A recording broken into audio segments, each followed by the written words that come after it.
भारत में भी रिफॉर्म्स आए थे, लेकिन चाइना के 13 साल बाद आए थे और वो भी एक मजबूरी के कारण आए थे। लेकिन इसके अलावा चाइना ने एक और लेवल पे काम किया। लोग काम की तलाश में यहाँ वहाँ घूम रहे थे और गरीबी हर तरफ। चाइना के भी ऐसे कई स्टेट्स थे जहाँ सबसे ज्यादा पॉवर्टी थी। तो जब हम दोनों कंट्रीज को कंपेयर करते हैं तो ये डिफरेंस ज्यादा क्लियर हो जाता है। पॉवर्टी यानी एक ऐसी कंडीशन जहां एक आदमी अपनी बेसिक नीड्स को पूरा नहीं कर सकता। मतलब वो एक दिन में इतने पैसे नहीं कमा सकता उसका एक दिन का खाना आ जाए या कपड़े पहन सके या अपना इलाज करा सके। और जब इंसान इतना कम कमाता है कि वो इन चीजों को अफोर्ड नहीं कर सकता तो उसे पॉवर्टी लाइन के नीचे मान लिया जाता है। तो अब सवाल उठता है, क्या इंडिया और चाइना की पॉवर्टी एक जैसी है? बिल्कुल नहीं। उनकी पॉवर्टी उनके स्टैंडर्ड्स, उनके पैरामीटर के हिसाब से अलग अलग डिफाइन की गई है। तो इस वीडियो में उसी चीज को समझते हैं और समझते हैं इंडिया के कौन कौन से राज्यों में पॉवर्टी सबसे ज्यादा है।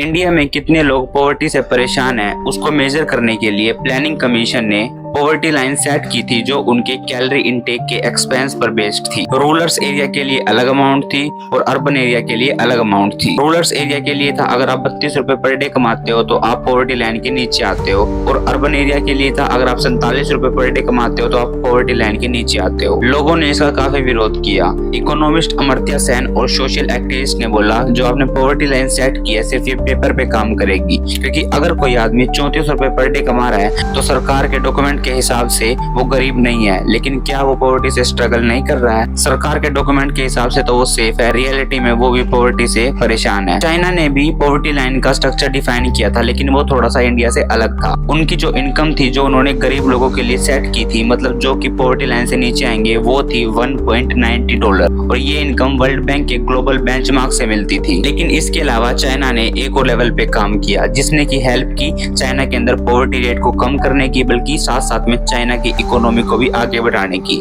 और जो थी रिलेटिव पॉवर्टी। चलो ये जानते हैं रिलेटिव पॉवर्टी होती क्या है। रिलेटिव पॉवर्टी का मतलब जैसे कि आप एक एरिया में रहते हैं, उस एरिया में सारे लोग 50,000 से लेके 1 लाख रुपए कमाते हैं, और उस एरिया में एक आदमी है जो 8,000 रुपए कमाता है। जो 1 लाख रुपए कमाते हैं वो सारी अपनी फैसिलिटीज पूरी करते हैं, एसी, स्मार्टफोन, सारी चीजें उनके पास। लेकिन जो वहाँ उसी एरिया में 8,000 रुपए कमाता है, ना उसके पास अच्छा स्मार्टफोन है, ना उसके पास एसी है, उसका बच्चा सरकारी स्कूल में जाता है, और जो 1 लाख रुपए कमाते हैं उनका बच्चा इंग्लिश स्कूल में जाता है। मतलब जो उस एरिया में 8,000 रुपए कमाता है बंदा, उसके पास रहने के लिए मकान है, कपड़े हैं, खाने हैं, लेकिन वो उन सारी फैसिलिटीज को यूज नहीं कर सकता जो 1 लाख रुपए कमाते हैं, 50,000 रुपए कमाते हैं। तो उस एरिया के अंदर जो वो 8,000 रुपए कमा रहे हैं ना आदमी, वो रिलेटिव पॉवर्टी के अंदर आता है। ये चाइना की एक इंटेलिजेंट अप्रोच थी। चाइना साथ साथ में रिलेटिव पॉवर्टी के लोगों को साथ लेके चलता रहा, और उसने चाइना के अंदर पॉवर्टी लाइन को एक डायनेमिक टूल बनाया जो इन्फ्लेशन के साथ बढ़ता रहा, इकोनॉमी के साथ इवोल्व होता रहा। अगर हम कुछ साल पीछे जाएं तो 1990 में वर्ल्ड बैंक के डाटा के मुताबिक इंडिया के अंदर पॉवर्टी रेट 47% था और चाइना के अंदर 67% था। मतलब उस टाइम चाइना इंडिया से ज्यादा गरीब था। उस टाइम दोनों ही देश एम्प्लॉयमेंट लो, रूरल पॉवर्टी और एजुकेशन लेवल से लड़ रहे थे। लेकिन अब का सीन देखें तो चाइना ने 2020 में पूरा क्लियर कर दिया कि हमने हमारे देश से पूरी पॉवर्टी खत्म कर दी है। लेकिन इंडिया के अंदर आज भी 10% से ज्यादा लोग पॉवर्टी से स्ट्रगल कर रहे हैं, और अगर रिलेटिव पॉवर्टी को साथ में जोड़ें तो ये परसेंटेज काफी बढ़ जाएगा। तो चलो ये और चीज जान लेते हैं कि आखिर क्या किया चाइना ने इन 30 सालों में कि उसने पूरी पॉवर्टी खत्म कर दी अपने देश से, और इंडिया आज भी इस चीज से स्ट्रगल कर रहा है, और कैसे चाइना पूरी दुनिया का सबसे बड़ा मैन्युफैक्चरिंग कैपिटल बना। ये बात है 1978 की, जब चाइना एक कम्युनिस्ट देश था। मतलब वहाँ सब कुछ सरकारी देखती थी, चाहे वो फैक्ट्री हो, चाहे वो कोई लैंड हो, सब कुछ सरकारी कंट्रोल करती थी। और चाइना की इकोनॉमी बिल्कुल स्लो चल रही थी। लोग काम की तलाश में यहाँ वहाँ घूम रहे थे और गरीबी हर तरफ थी। लेकिन तभी आए एक विजनरी लीडर जिनका नाम था डेंग जियांगपिंग। उन्होंने आकर एक काफी बड़ा स्टेप उठाया, और उन्होंने उस टाइम एक कोट भी बोला था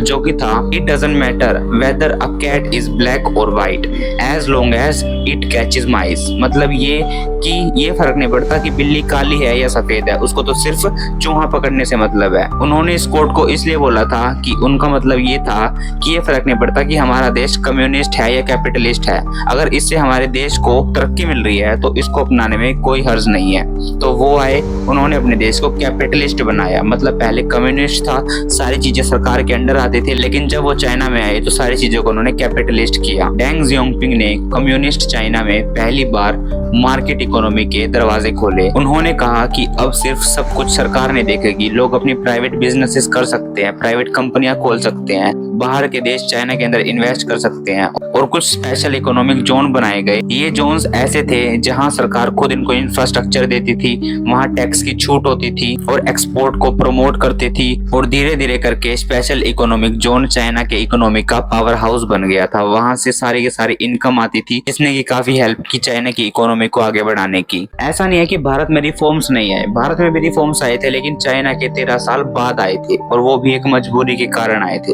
1990s में इंडिया एक इकोनॉमिक क्राइसिस में फंस गया था। इसका सबसे बड़ा कारण था बैलेंस ऑफ पेमेंट क्राइसिस। इसका मतलब ये कि भारत के पास फॉरेनर करेंसी नहीं बची थी जिससे कि वो बाहर के देशों से सामान खरीद सके और ऐसा अनुमान था कि देश के पास सिर्फ 3 हफ्तों के इंपोर्ट के लिए फॉरेनर रिजर्व्स बचे हैं। अगर तुरंत कुछ नहीं किया गया तो भारत बाहर के देशों से मेडिसिन, पेट्रोल या और कुछ भी जरूरी सामान नहीं मंगा सकता। तो इसलिए भारत ने मदद मांगी IMF से, इंटरनेशनल मॉनेटरी फंड से। IMF ने मदद के लिए हाँ तो कर दिया था, लेकिन साथ में उन्होंने एक शर्त रखी थी।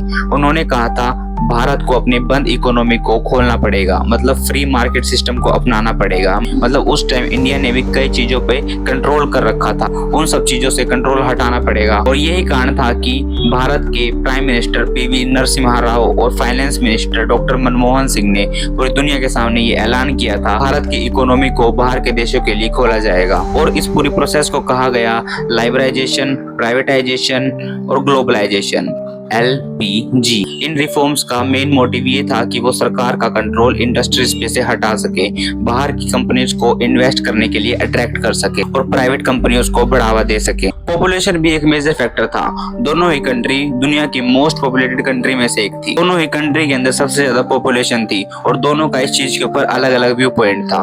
चाइना ने 1980 में 1 चाइल्ड पॉलिसी को इम्प्लीमेंट किया, जिसका आगे जाके रिजल्ट भी दिखा। इंडिया ने भी पॉपुलेशन को कंट्रोल करने के लिए कई मेजर स्टेप्स को अपनाया था, जैसे कि फैमिली प्लानिंग प्रोग्राम हो गया, स्टरलाइजेशन प्रोग्राम हो गया, अवेयरनेस कैंपेन्स हो गए। लेकिन इन चीजों को लोगों ने बिल्कुल भी सीरियसली नहीं लिया, या कह सकते हैं इनका अच्छे से इम्प्लीमेंट नहीं हुआ था, जिसके कारण ये चीजें लोगों के पर्सनल डिसीजन पे छोड़ दिया गया था। इंडियन कॉन्स्टिट्यूशन में राइट टू रिप्रोड्यूस को एक इम्प्लीट फंडामेंटल राइट माना गया, आर्टिकल 21 राइट टू लाइफ के तहत। और इंडियन गवर्नमेंट में कभी भी पॉपुलेशन कंट्रोल को लीगल ऑब्लिगेशन नहीं बनाया गया। इसी वजह से आज इंडिया की जनता हर साल करोड़ों लोगों को दोबारा जन्म देती है और पॉपुलेशन में ऐड करती है, जो कि कई सेक्टर पर इफेक्ट भी डाल दे, जैसे कि एजुकेशन हो गया, हेल्थ हो गया, जॉब्स होगी। लोगों को जॉब्स की कमी हो जाती है, जैसे कि हम कई वीडियोस में भी देखते हैं कि वैकेंसी 10,000 की निकली है लेकिन पेपर देने 1.5 लाख बच्चा जा रहा है। चाइना ने 1989 में एक लॉ पास किया जो था कंपलसरी एजुकेशन लॉ।